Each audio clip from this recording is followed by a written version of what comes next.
you know, students and basically society really doesn't want to talk about their spiritual hunger.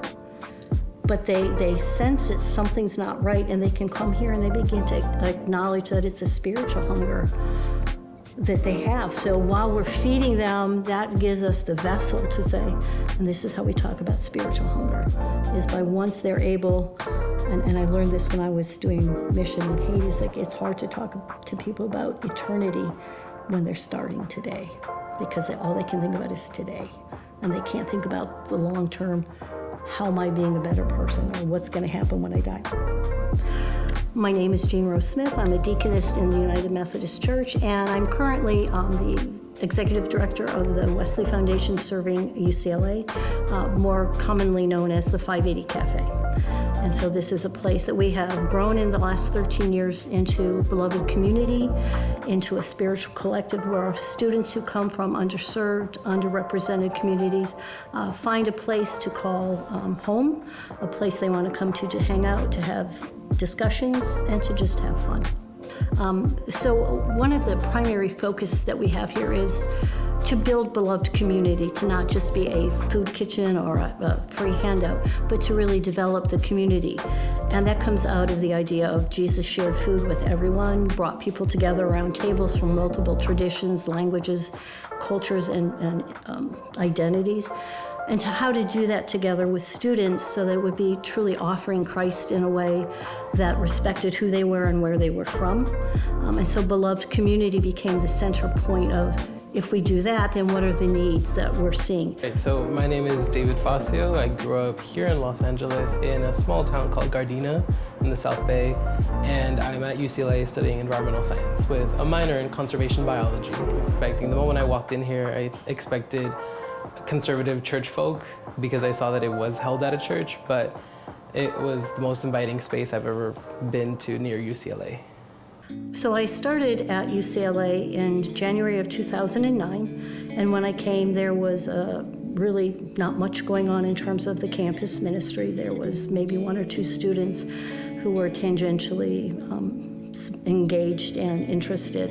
And so it was really an opportunity to see what could we do with basically a clean slate and how to address the needs of students on campus as the church offering invitation to be and to become who they really had the potential to be. So, as we began these initial explorations, there were student communities I spoke to very specifically, the undocumented student community, the LGBT student community, the first generation student community, and it was a mishmash of different groups that I would meet one person or two people in one group and say, can you come to this group and talk, or can we meet with you? And I also talked to a lot of the student affairs officers to say, what groups might need these resources, the food, the housing, the resources for study space. And so it was trying to find them and saying to them, what's going on? My name is Kyle James Abraham. I'm a first-year master's student in Asian American Studies at UCLA. I started coming to 580 Cafe a little bit in December, and it was at the time where I was trying to find alternative opportunities to kind of get additional food, because over the winter break I wasn't necessarily coming as much home as much. And so I knew about this place through a flyer where they can give out provisions, and so I DM'd 580 Cafe, and they were saying, come on in. And that's when I first met Jean in person, got to experience the space, and just was able to receive a lot more than I was anticipating in terms of food, people, and relationships. And I pretty much come here now on a weekly basis, probably like twice a week. Yeah, so my name is Yasmin Rojas. I did grow up in Anaheim, California, originally from Zamora, Michoacan, but I was brought as a little girl, so I do happen to be a DACA recipient, just to, avoid confusion. And I got to UCLA when I transferred from Fullerton College, and in 2019 I transferred to UCLA, and that's how I got here, and graduated in spring 2021 with my bachelor's in sociology. There's students who've come in who weren't sure they could belong here because I'm this, I'm a sinner, I've been told I'm bad because I'm gay, that they've been prayed over by family and pastors to cleanse them of whatever evil they may have been identified possessing. And they come here and they're like, oh wait, you called me a blessing. Well, yeah, you're one of God's people, so we're all blessings, right? I had one student who came in and said, we had a long chat. He said, I want you to bless me before I leave. I was like, okay, I can do that, but I want you to receive this as you are the blessing, take that into the world. And he started to cry. He said, I don't remember being told I'm a blessing. And to me, that's those kind words, that compassion that Christ would offer to those who've been broken by the system, who have been kept on the margins. This is what our real work is. And sometimes it is offering them a cup of coffee and a place to just kick back, to be who they are, to bring their whole self to the table, and then find out, even in the trauma they may have experienced, or the segregation, the things that separate them from feeling good about who they are, they begin to care about themselves again and to see themselves as beloved and blessings, and not just broken, destroyed pieces that are being discarded by a society that has, and a church sometimes, that has deemed them unworthy or unacceptable or incompatible. The fact that we're also diverse and there's no judgment here, I think that's what really stood out to me the most.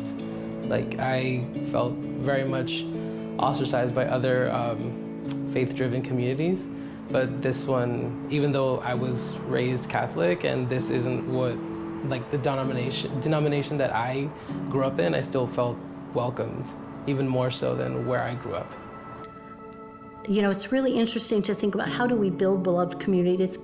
For me, it's modeling the behavior of Jesus. Is just by sitting with people, engaging with them, treating them as Scripture says, as God treats us, with love and concern.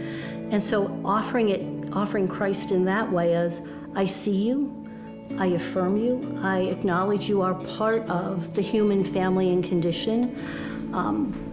Tell me about yourself. What's important to you, and then I will share with you what's important to me. And in that building of respect and connection, community starts to foster, to grow. And 580 Cafe is one of the places where I feel like people are interested in where I come from, and I'm able to commiserate and just talk about my struggles and be able to just sit with that. But then also just to develop relationships with people, listen, converse over food, and just each other. And so I just really love and I look forward to coming here. And when I can't come here, I'm a little bit sad or disappointed. But I also know that this is at least a place for me of like motivation and strength for my graduate studies, because when I have questions that I may be skeptical asking other professors or people on campus, I can come here and talk to different people and get their ideas and get support. We're really trying to operate in the terms of being in the world, on campus, as Christ would be. Listening, accompaniment, healing presence, hopeful presence, gracious presence, and that it's this ministry in the margins. It's in the world, but not of the world. So it allows them that sanctuary, that safe oasis place to come and just restore themselves, renew themselves. It really feels calm here, because UCLA can be very hectic with all the quarter system and the assignments. But here I just feel validated as a human. My mental health is validated, my emotions are heard, I feel in community, and there's really community care here, and it does feel like a chosen family.